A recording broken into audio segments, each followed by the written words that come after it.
What's up, YouTube family? Lou here with another Godlike Collectibles video. I know it's been a minute.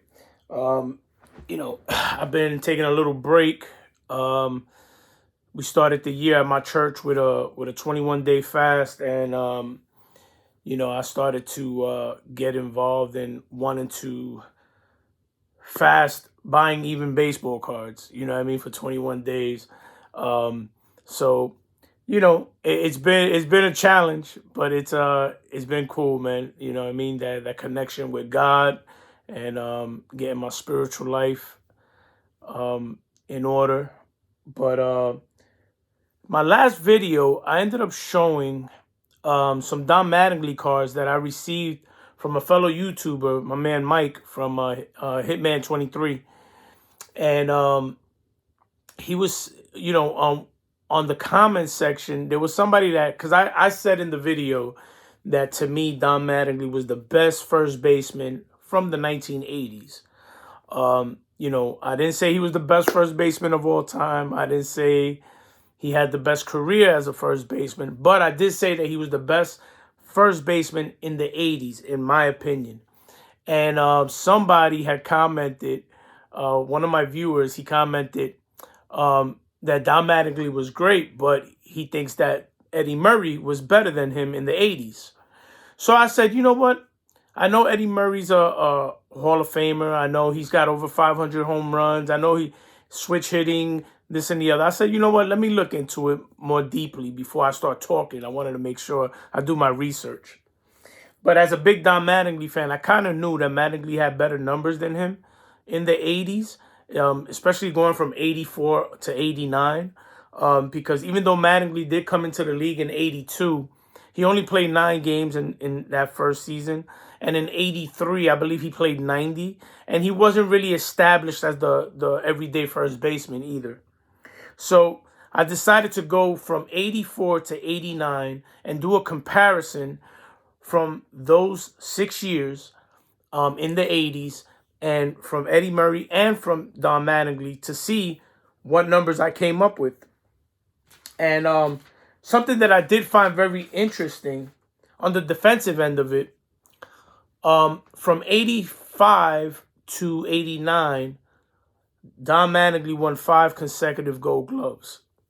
In 84, Eddie Murray won the Gold Glove that year, and he won it the 2 years prior to that. So I think, if I'm not mistaken, he won 82, 83, and 84. But then all of a sudden, Don Mattingly came in and got into the league, like really into the league as a first baseman. And all of a sudden, Eddie Murray did not win any more Gold Gloves after Don Mattingly came into the picture. So right there kind of gives validation to my argument as who the better first baseman was, as far as on the defensive end. Because after Don Mattingly made his mark in the league, Eddie Murray never won another Gold Glove again. So he only has 3. Mattingly ended up, as many know, 9 in his career, and for the decade, 5. But then I wanted to go into some more details. We know Eddie Murray as a slugger because he hit, 500 home runs in his career. And Mattingly only hit about 222, if I'm not mistaken. But I wrote down statistics from 84 to 89 for both players. And I was very surprised at the difference in numbers. And this is why I say that if it wasn't for injuries, Don Mattingly would have probably went down as probably one of the top 5 first basemen of all time, I believe, in my opinion. Because not only was he great with the glove, but he was also a fantastic hitter that he doesn't get a lot of credit for, especially from newer fans or newer collectors, because he's not a Hall of Famer. So a lot of people that are only collecting Hall of Fame players, they're never going to find Mattingly's name on that list. So if they're coming into the collecting hobby as a new collector, and they're like, well, I only want to collect the best of the best, I only want to collect Hall of Famers. What's going to happen with that is that a lot of these great players that, because of injury, are not in the Hall of Fame, are going to fall out of that radar. And Mattingly happens to be one of them. Because Mattingly, if it wasn't for injury, he's my personal opinion, no doubt about it, Hall of Fame. You know, the fact that he still hit over 2,000 hits in his career with injuries, hit over 1,000 RBIs with injuries, and still had 9 Gold Gloves with injuries, is telling me that if he would have been a healthy Don Mattingly for his whole career and was able to play 20 years, like a lot of these other players, like Eddie Murray played 21 years. So he had the longevity to get him to that 500 threshold with the home runs. But can you imagine a healthy Mattingly? We might be saying that Mattingly is the all-time leader with Gold Gloves at first base and not Keith Hernandez, because Mattingly had to leave the game early. And due to injury, maybe he could have had a couple of more Gold Gloves, maybe tied with Hernandez or maybe even past Hernandez. But I want to do this comparison with Eddie Murray, being that one of my viewers did mention Eddie Murray. That's why I only did the comparison with them two. If you would like to see a comparison with any other first baseman that you think were better than Mattingly in the 80s, please understand that I'm saying in the 1980s, not in the overall career, not in the 90s, just in the 80s alone, because that's where Donnie Baseball made his mark. When we go to hits, Eddie Murray had 993 hits to Don Mattingly's 1,219 hits, which is almost over 200 home run. 200 hit difference, which is huge. Doubles. Eddie Murray had 172 doubles from 84 to 89. Remember, I'm doing from 84 to 89. Eddie Murray had 172 doubles. Don Mattingly had 257 doubles. Mattingly was a doubles machine. That man was hitting doubles like crazy. He led the league in doubles several years. He was like unbelievable. Home runs. Now, mind you, we know Eddie Murray as a home run guy, right? He was considered, he's in the for the 500 club. What did Eddie Murray have? 155 home runs in that span of 6 years to Mattingly's 160. So far in hits, in doubles, and in home runs, Mattingly has led him in those 6 years. Not to mention, he's led him in Gold Gloves in those 6 years. Not to mention, in RBIs, Eddie Murray, 581 RBIs.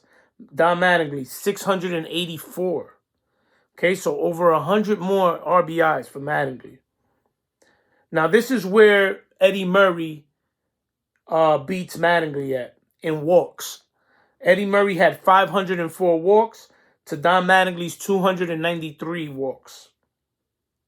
So he almost doubles him on walks. Strikeouts. This was a big one. Eddie Murray struck out 447 times, and Don Mattingly only struck out 206. So he more than doubled. He struck out more than twice as much as Mattingly did. So even though he had more walks than him, but he also had more strikeouts than him. And the batting average was a significant big difference. From 84 to 89, the average from those 6 years for Eddie Murray was batting 286.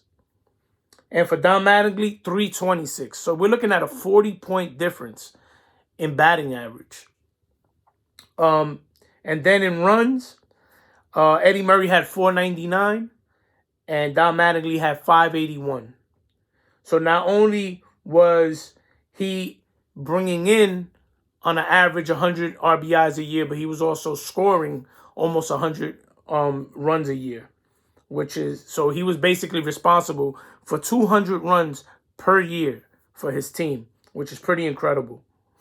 And then for All-Star appearances, Eddie Murray had 3 in that 6-year span, and Mattingly had 6.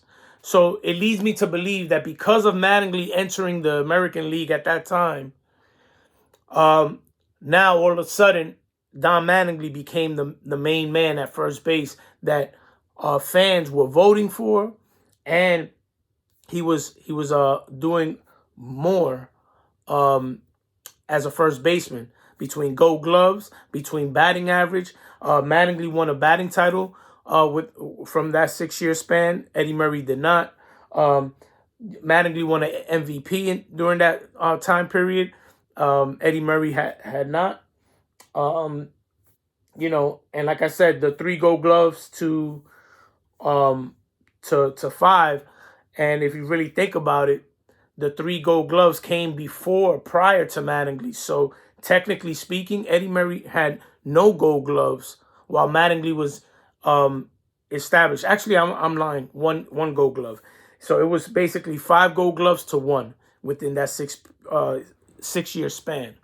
So to me, the argument is very one sided. To me, Don Mattingly is and was the better player in the 80's. He was better than, I think, any other first baseman that played in that era. Now, people may make the argument for Keith Hernandez, because Keith Hernandez is the all-time leading Gold Glove first baseman. So I get that. But let's keep in mind that Mattingly's years got cut short. And not to mention that in the American League, Mattingly was the best first baseman, hands down, during that time period. And if you really look, I'm pretty sure that if I dig into Keith Hernandez stats as far as hitting, he wasn't the power hitter that Mattingly was, so his slugging is not going to be as big. And Mattingly was just a monster during that time period. For those that didn't get to see him play, he was a phenomenal first baseman defensively. He was a great hitter, beautiful lefty swing that was tailor-made for Yankee Stadium. Eddie Murray was a switch hitting hitter, and Eddie Murray, he's a Hall of Famer, so it speaks for itself, his numbers. But I truly believe that Mattingly deserves a spot in the Hall of Fame. I know a lot of people are saying no, that he didn't do enough, and this and the other. But, when you think of other players that got their careers cut short, within a 6 year span is where they made their mark. And I think Mattingly made his mark to show the world that he was an elite player, that he was an elite first baseman. We can argue that Mattingly was the best first baseman in the 80's, National or American League, doesn't matter. You put Mattingly against anybody at first base in during that time period, and most likely Mattingly was the best. And if you look at anybody's collection, I'm pretty sure they got more Don Mattingly cards than they do Eddie Murray cards, especially collecting in the 80's and 90's. People were collecting Don Mattingly more than they were Eddie Murray. I guarantee it. And I know because I lived that era. I was collecting in that era. I was buying cards at that era. I was going to the local card shops during that era. And Mattingly's cards were always more valuable than Eddie Murray's cards. So, just to show 2 cards, they're from 88. And you got a 88 Don Mattingly and an 88 Eddie Murray. I figure I show at least these 2 cards. I really don't have many Eddie Murray cards. So, and a lot of people may think that I'm biased because I'm a Yankee fan and I collect Don Mattingly. But I really wanted, before I made this video, I wanted to dig deep into the numbers and really take a good look, because I knew Eddie Murray had good numbers, and I knew he's a Hall of Famer. I know that he had over 500 home runs, and I was like, let me do my homework on it and really dig deep into it. But even growing up as a child, in the 80's, I knew who the best players were because I was collecting at that time with my friends. And none of us really collected Eddie Murray. You know what I mean? we collected. Matter of fact, we collected more Keith Hernandez stuff than we collected Eddie Murray. To be honest, but Eddie Murray was a beast. You know what I mean? He's got his 500 home runs. He's in the Hall of Fame, and he has that over Mattingly. But I truly believe that if Mattingly would have had a good, healthy career, he would have been a 3,000 hit hitter. I think he probably would have had 400 home runs, and would have had 1,500 RBIs easy, and probably would have had, man, who knows how many doubles, 500 doubles or more. But in any case, that's my argument. I hope you enjoyed the numbers, the stats. So if you have any opinions about it, or maybe other first basemen that you think were better than Mattingly in the 80s, please feel free to comment down below. I have no problems looking into it. So take care, God bless, and be safe. Peace.